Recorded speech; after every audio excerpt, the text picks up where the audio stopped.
Halo, jumpa lagi dengan saya Suster Julita. Udah lama banget saya nggak cerita-cerita, kita tidak saling berbagi pengalaman. Saya mau kali ini cerita atau berbagi pengalaman soal belum lama ini ada sahabat, ada teman, ada kenalan yang nulis di kolom komentar bagi pengalaman hidup, sharing bahwa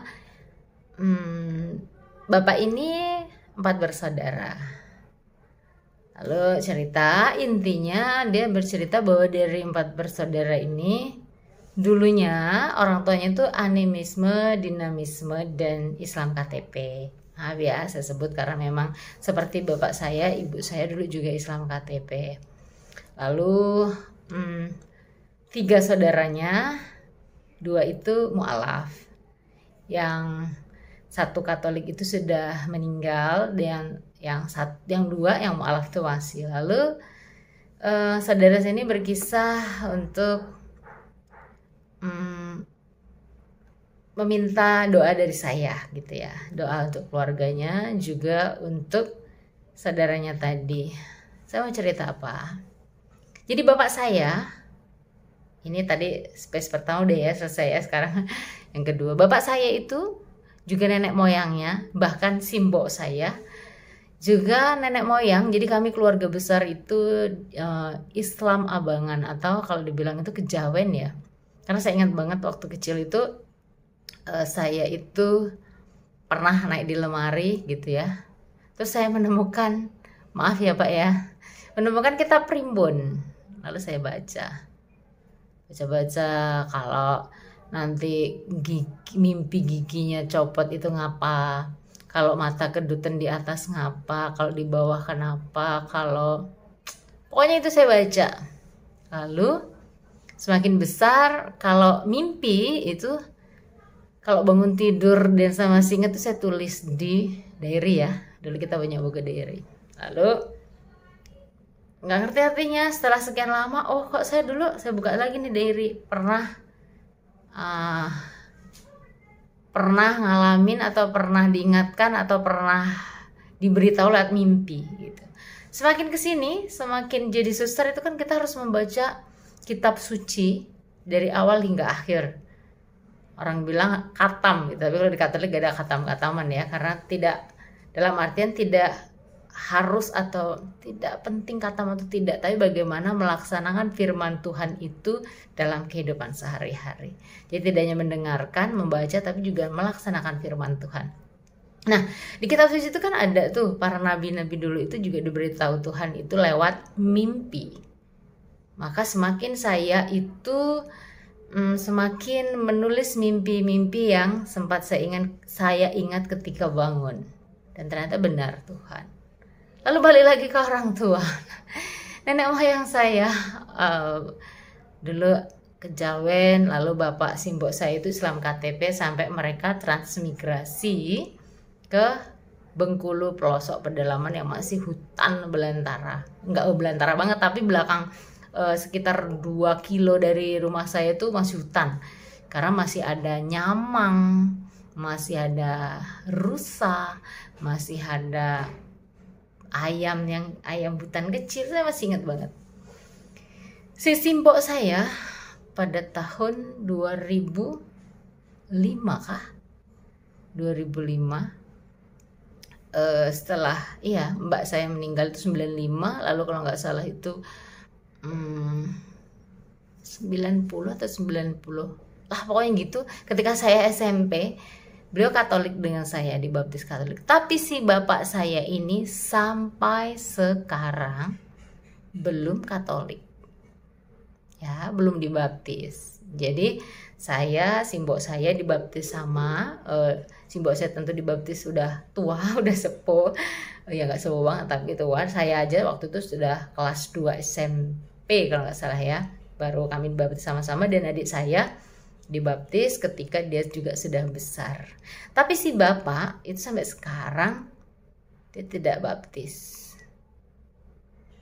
Tapi apa ya, kalau urusan-urusan ke gereja, dalam hal kerja bakti, dalam hal eh, gotong royong, kerja bakti sama ya dengan gotong royong, tapi dalam hal kalau romonya pergi lalu pastoran kosong lalu berjaga, itu bapak saya nomor satu sekian. Mau intinya selalu hadir, tapi jangan judulnya sembayang. Dulu pernah sembayang, pernah, tapi nggak tahu ya namanya hati atau karena peristiwa apa, bapak saya nggak gereja lagi. Lama saya selalu mendoakan bapak saya, semoga bapak saya ke Katolik, semoga ya, karena kerinduan saya sebagai si anak waktu itu, kerinduannya apa coba? Ke gereja, sama-sama duduk satu bangku. Hanya itu aja. Gila nggak sih? Karena saya melihat tangga saya itu bapak, anak-anak, ibu. Simbo, anak-anak, bapak. Saya nggak pernah. Dan saya tuh pengen seperti itu gitu ya. Pengen sampai sekarang. Maka setiap berdoa saya selalu mendoakan eksplisit, saya minta bapak saya ke gereja jadi Katolik. Sekian tahun, sekian belas tahun, sekian puluh tahun. Sampai akhirnya saya sampai pada titik, mungkin ini salah saya dan tidak perlu dicontoh ya. Pada titik di mana saya tidak mendoakan lagi. Tidak mendoakan Bapak untuk kembali ke gereja, karena memang belum pernah meninggalkan gitu ya. Kalau kembali itu kan pernah dibaptis lalu pergi meninggal, terus kembali gitu ya. Seperti tadi sharing teman saya di kolom komentar ya. Tapi bapak saya nggak pernah. Tapi saya mendoakan semoga bapak saya menjadi Katolik. Tapi sampai sekarang belum. Akhirnya apa? Mungkin saya salah. Saya berhenti mendoakan. Mendoakan dengan kalimat semoga bapak ke gereja. Tapi doanya saya ganti. Ya, kalau memohon kesehatan, rezeki cukup, bahagia, damai pasti. Tetapi bukan lagi mendoakan semoga bapak menjadi Katolik atau ke gereja. Tapi saya mendoakan semoga bapak bahagia dengan pilihannya. Dan semoga kehendak Tuhan yang terjadi dalam hidup bapak saya. Apapun itu kehendaknya, karena saya percaya kehendak Tuhan yang terbaik. Pun jika seandainya nanti bapak saya dipanggil tapi belum jadi Katolik, ataupun ketika nanti dipanggil bapak saya sudah Katolik, ketika seperti penjahat yang digantung di salib Yesus itu kan, samping kanan kiri Yesus, ketika detik-detik terakhir mengakui Tuhan Yesus, bisa juga. Maka akhirnya biarlah kehendak Tuhan yang terjadi. Biarlah Bapak bahagia seturut kehendak Tuhan. Mungkin saya salah berhenti berdoa, mendoakan kalimat yang eksplisit itu. Tapi saya ikhlas, saya pasrah. Yang penting di masa senjanya, masa tuanya Bapak dan Bu mereka damai, bahagia, sejahtera, sehat. Karena praktis, mereka berdua di rumah. Kami hanya berdua, adik jauh, saya di biara. Kalau sakit, akhirnya tetangga yang sudah menjadi saudara. Tetangga yang ketemu ketika sama-sama transmigrasi. Keluarga Lek Mamin, keluarga Lek Sisri, keluarga Bode Sikar, keluarga Pak De Sario, dan tetangga-tetangga.